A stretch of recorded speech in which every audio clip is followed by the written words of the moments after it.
Olá pessoal, retomando a nossa leitura Ladrões de Sonhos de Rick Renner, estamos lendo o 4º capítulo e hoje nós vamos ler a terceira parte, com o subtítulo que diz assim: Não deixe que seu fogo se apague. É irônico que a neutralidade possa se instalar mais facilmente quando nos tornamos extremamente versados na palavra de Deus. Quanto mais luz recebemos, maior o potencial de nos tornarmos neutros. Por quê? Porque muitas vezes começamos a pensar que sabemos tudo e substituímos a nossa fé por conhecimento. A neutralidade foi o problema que estava na raiz da igreja de Laodiceia. Vê Apocalipse capítulo 3, verso 14 ao 19. Chama os crentes de Laodiceia de a igreja desequilibrada, porque eles eram pesados de cérebro. Eles tinham todo tipo de conhecimento, mas o fogo deles havia se apagado.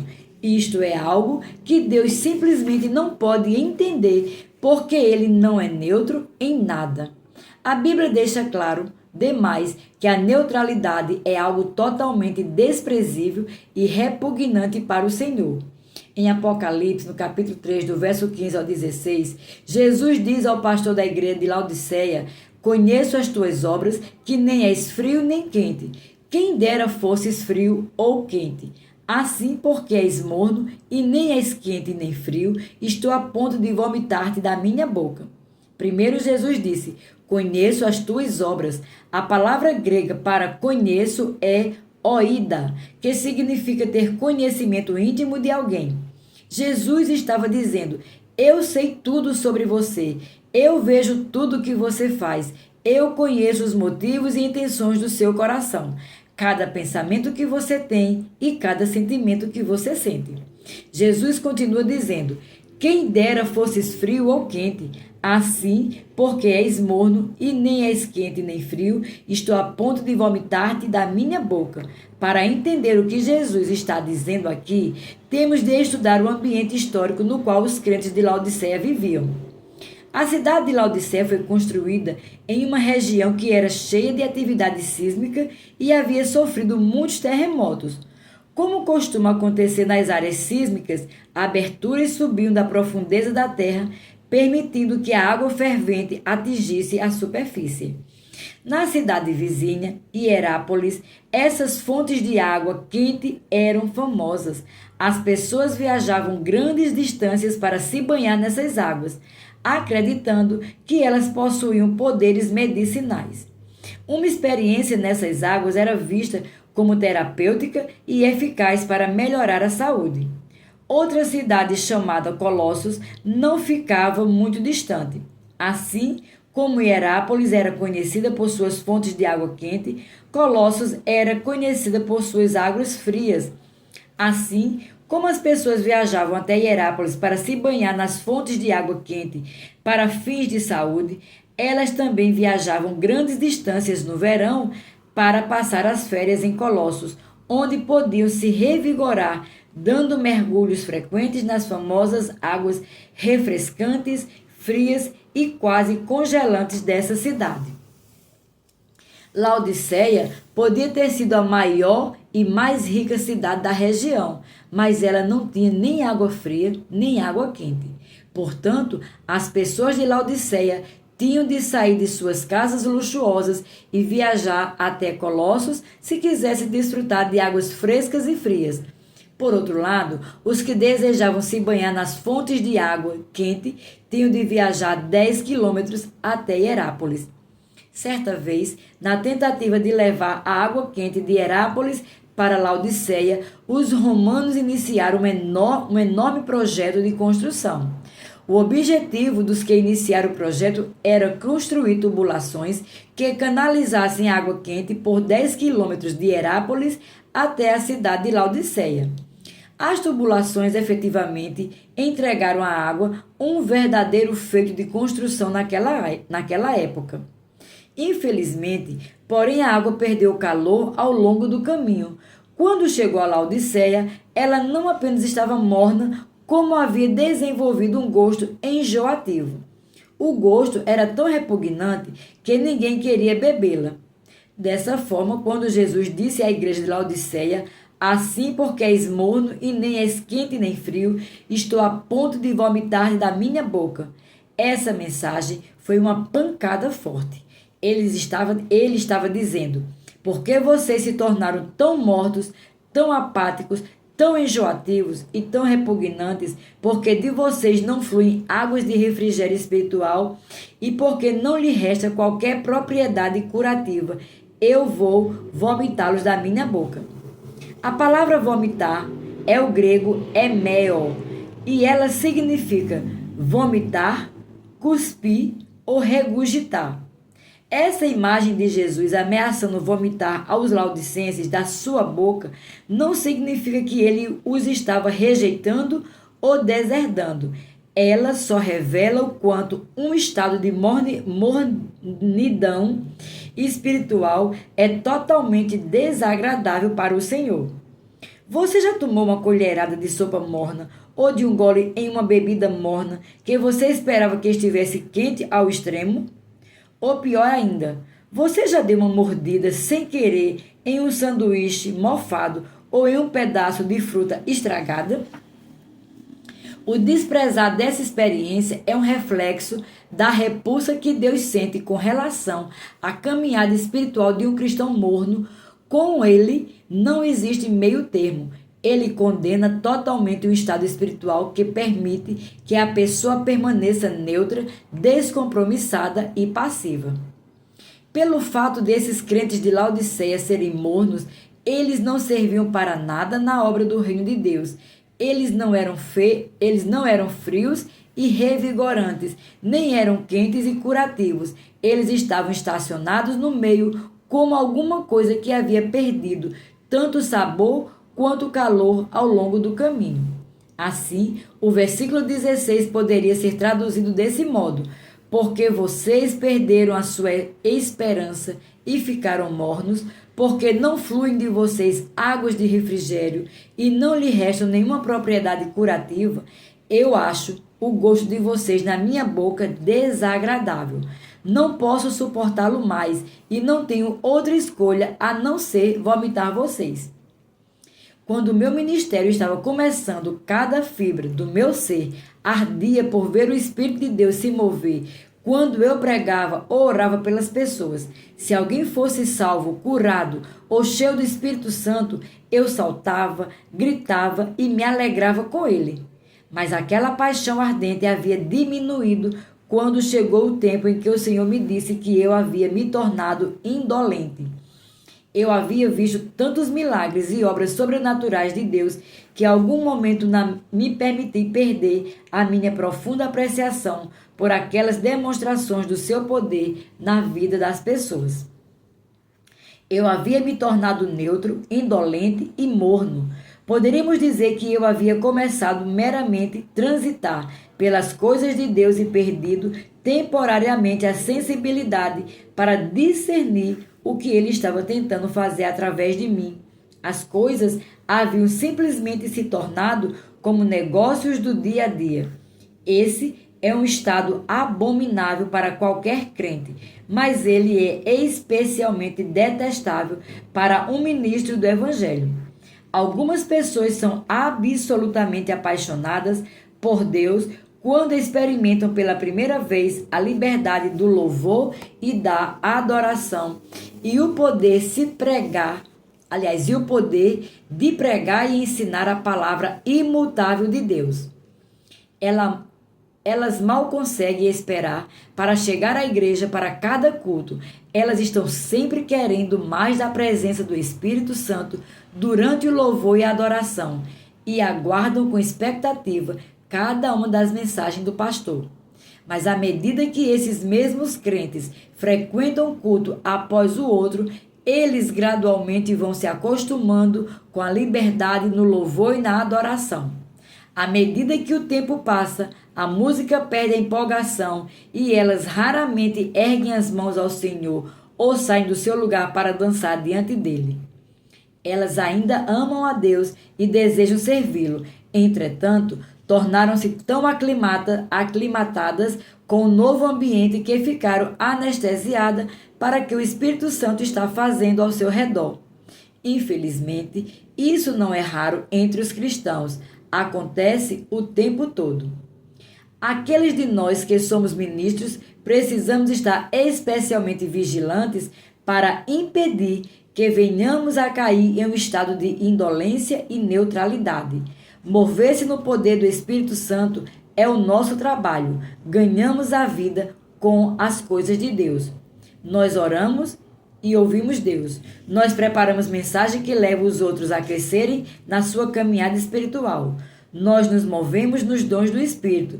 Nós oramos pelas pessoas e vemos Deus realizar grandes e poderosos milagres em sua vida. Mas se não tomarmos cuidado, podemos nos tornar neutros na nossa atitude com relação a essa demonstração de bondade e misericórdia de Deus. Podemos até começar a ver o seu poder como uma coisa corriqueira. Mais uma vez, é irônico que onde há abundância de bênção, há a possibilidade de mergulharmos gradualmente em um estado de indolência, se tornar maior. Como os laodicenses autossuficientes, uma igreja que tem um tremendo louvor e adoração, uma excelente pregação e ensino da palavra de Deus e uma profundidade de entendimento com relação ao mover do Espírito Santo, corre mais risco de se tornar complacente do que uma igreja que está com dificuldade nessas áreas. Por que isso é verdade? Porque é da natureza humana começar a ver como coisa corriqueira o que nos ocorre com facilidade. Quando temos de nos esforçar e trabalhar duro por alguma coisa, tendemos a valorizá-la mais. Entretanto, essa é a natureza humana e não a natureza de Deus. Deus tem o maior apreço em todo o tempo pela menor das suas obras, assim como pela maior. É por isso que ele nos ordena para não sermos indolentes. Em Hebreus 6,12, o Espírito Santo usa o tempo imperativo aqui, o que significa que ele está falando com a voz mais forte e autoritária disponível no idioma grego. Ela também está no negativo com uma proibição, o que significa que Deus está nos dizendo: parem com isso e parem agora mesmo. O próprio fato de Deus nos ordenar que deixemos de ser indolentes nos diz que há alguma coisa que podemos fazer para reverter esse quadro abominável, se nos tornarmos mornos ou estagnados com relação ao sonho que ele nos deu. Podemos fazer algo a respeito. Deus lançou a bola para nós e agora a vez é nossa. Algo que qualquer um pode fazer. Então, como podemos sair desse estado detestável chamado neutralidade? Ou melhor ainda, como podemos evitá-lo completamente? Vamos voltar a Hebreus 6,12, onde diz: para que não vos torneis indolentes, mas imitadores daquele que pela fé e pela longanimidade herdam as promessas. Quero que você observe a palavra imitadores. Ela foi extraída do grego mimetes, de onde vem a palavra imitar. Outros derivados dessa palavra são mimeógrafo, pantomima e mímica, mas a palavra que melhor descreve o significado de mimetes neste versículo é ator. Um ator é alguém que age habilidosamente e de forma convincente como outra pessoa. Assim, poderíamos traduzir esse versículo deste modo: mas ajam habilidosamente e de forma convincente como aqueles que, por meio da fé e da paciência, herdam as promessas. Considerando que esse é o verdadeiro significado da palavra traduzido como imitadores em Hebreus 6,12, precisamos fazer a pergunta: o que faz um ator? Um ator ou atriz estuda o personagem e a vida de outros e depois os retrata em um palco ou um filme. Se os atores estiverem tentando retratar pessoas reais, eles estudam materiais escritos sobre a vida desses indivíduos, onde eles viviam, como falavam, que tipo de sotaque tinha, o que conquistaram em suas vidas, como eram os seus temperamentos e assim por diante. Um bom ator obterá todas as informações que puder sobre o seu personagem a fim de melhor retratá-lo no palco ou na tela. Ele lerá tudo o que puder sobre a pessoa, e se essa pessoa estiver viva, o ator poderá tentar fazer uma entrevista com ela para conhecê-la ainda melhor. Então, depois que o ator tiver reunido e assimilado todas essas informações, começará a ensaiar e agir exatamente como essa pessoa. Tentará falar como ela fala, pensar como ela, andar com ela e sentir como ela e se vestir como ela. Ao longo do curso do dia do ator, ele perguntará a si mesmo o que essa pessoa faria ou diria se ela estivesse nessa situação. Depois de algum tempo, um bom ator realmente começará a se parecer com o indivíduo que está imitando. À medida que ele entra no personagem, o autor aprende a pensar, falar e se comportar como se ele fosse realmente a pessoa. É como se ele se tornasse temporariamente aquela outra pessoa. Anos atrás eu estava assistindo a TV e me deparei com uma entrevista de uma atriz que havia representado recentemente o papel difícil no cinema. O papel de uma mulher temperamental à beira da insanidade. A atriz disse que o papel foi extremamente difícil e exigiu que ela ensaiasse continuamente. Isso foi tão desgastante emocionalmente que era muito difícil para ela deixar de se comportar como a personagem no final do dia de gravações. Finalmente, a atriz decidiu permanecer no personagem o tempo todo e se comportar como se ela fosse realmente uma mulher louca e temperamental. Ao fim de 3 meses, a filmagem terminou e o diretor disse: "Vocês podem todos irem para casa." Mas aquela atriz havia representado o papel sem interrupções por tanto tempo que passou por uma terrível crise de identidade. As câmeras foram desligadas e todos no set haviam voltado para suas vidas normais. Mas essa mulher estava passando por uma grande dificuldade para retomar a própria identidade. O papel havia realmente se tornado parte dela. Esse é o poder de atuar ou imitar outra pessoa. Se você atuar por tempo suficiente e com a consistência suficiente, como aquela pessoa, ela se tornará parte de quem você é. Além do mais, qualquer um pode atuar. Se a Bíblia tivesse dito jejum de comida por 8 dias, e você poderá ser liberto da neutralidade. Poderíamos responder corretamente: não posso jejuar por 8 dias. Se a Bíblia tivesse dito memorize 200 versículos, e você poderia ser liberto da neutralidade. Poderíamos ter razões para dizer: eu não tenho capacidade para me lembrar de 200 versículos da Bíblia. Mas o escritor de Hebreus não nos disse para jejuarmos ou memorizarmos a palavra de Deus. Ele nos disse para atuar a fim de reverter a neutralidade em nossa vida. Talvez você diga: mas Rick, eu não ia atuar. Eu não sou um ator ou uma atriz, mas a verdade é que você sabe atuar. Todo mundo sabe. As crianças sabem exatamente como atuar quando querem um brinquedo novo de seus pais. Os adolescentes sabem exatamente como atuar quando querem evitar um castigo. Uma esposa sabe como atuar, como olhar docemente para seu marido e falar com um tom suave, quando ela quer provar seu argumento. Um marido sabe como atuar quando ele quer fazer uma coisa com a qual sua esposa pode não estar totalmente de acordo. Há muitos anos eu estava dirigindo pela estrada com um dos meus filhos, que tinha 4 anos na época. Ele começou a dizer pensativamente: "Ó papai, quero pregar como você prega, quero viajar com você, quero levar as pessoas a Jesus." Quando eu ouvi essas palavras, meu coração começou a se derreter. Por um instante, fui tomado pela emoção. Meu filho pequeno havia dito as palavras que eu mais queria ouvir dele. Ele apenas estava expressando o meu maior desejo e o sonho para a sua vida. Mas antes que eu pudesse formular e articular uma resposta, meu querido e amado filho acrescentou esperançoso: Papai, você pode me dar um brinquedo novo hoje? Ah, sim, meu filho. De 4 anos, definitivamente sabia atuar. Todos, desde o mais jovem ao mais velho, sabem como atuar. Essa é uma parte inata da natureza humana.